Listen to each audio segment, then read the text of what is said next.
When Jackie Chan first spoke publicly about Islam, people were stunned. The world was used to seeing him as the cheerful martial artist, the man who risked his life for stunts and made millions laugh. But this time his tone was different. Calmer, deeper, and filled with the kind of clarity that comes only from a lifetime of travel and experience. "I've worked in almost every corner of the world," he began, "but something shifts inside you when you enter a Muslim country." He described how the people carry themselves with humility, how they greet you with peace, and how their prayers are tied to purpose. The room grew still. This wasn't the action star everyone knew. This was a man speaking from the heart. Jackie recalled filming in Morocco. As the sun began to set, the entire crew suddenly stopped working. "I thought the power had gone out," he chuckled. "But no, they simply paused, unrolled their prayer mats and prayed." 5 minutes later, everything returned to normal, but the peace in the air, that stayed with me. That moment, he said, made him realize that Islam wasn't just rituals. It was a way of life shaped by discipline, devotion, and balance.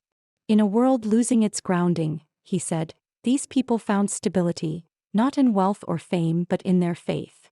His comments spread across the globe almost instantly. Some criticized him. Others admired his honesty. But Jackie didn't retreat.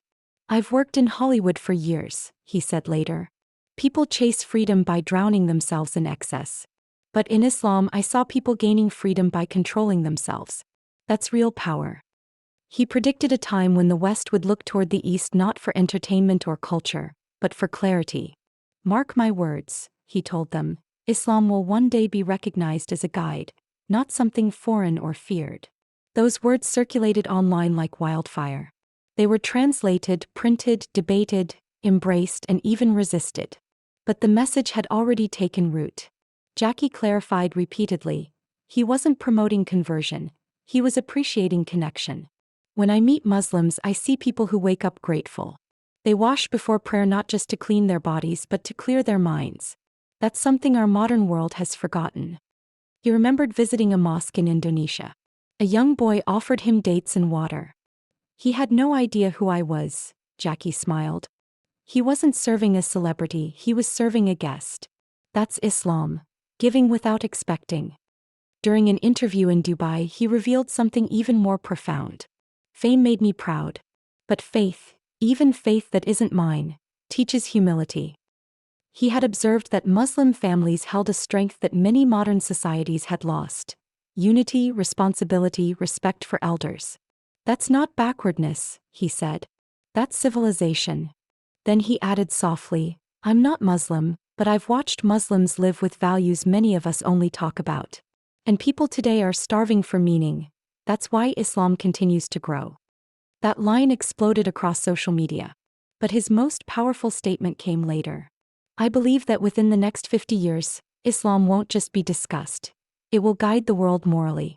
When technology blinds us, faith will help us see again." His audience gasped. Some applauded. Others sat frozen. But everyone felt the impact of his words. He spoke of Muslim stuntmen he met. Men who prayed before every dangerous scene. "They told me, 'Brother Jackie, we trust Allah with our lives.' And they meant it." "That courage," he said, "isn't trained, it comes from belief." By the end of his speech, the hall wasn't silent from shock. It was silent from reflection. People weren't just listening to Jackie Chan. They were reconsidering everything they thought they knew about Islam. His final words echoed. "Maybe the world doesn't need more heroes on screen.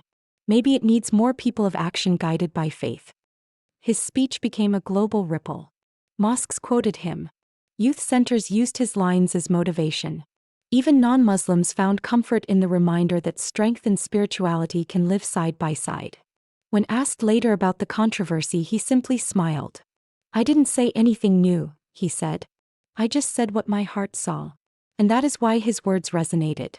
Not because they were revolutionary, but because they were honest. He reminded the world that peace isn't weakness, humility isn't surrender, and Islam isn't unfamiliar. It's a reflection of values humanity once lived by and can return to again. His message sparked conversations worldwide. Some media tried to twist it. Some embraced it. But ordinary people listened. Truly listened. In Qatar at a cultural event, he explained, "Truth doesn't need travel tickets, it just needs ears." He compared martial arts to Islamic discipline. In fighting, you control anger before strength. In Islam, you control desire before action. Both lead to mastery. That comparison went viral again. Thanks for watching. If you found this video inspiring, don't forget to like, share, and subscribe for more meaningful content.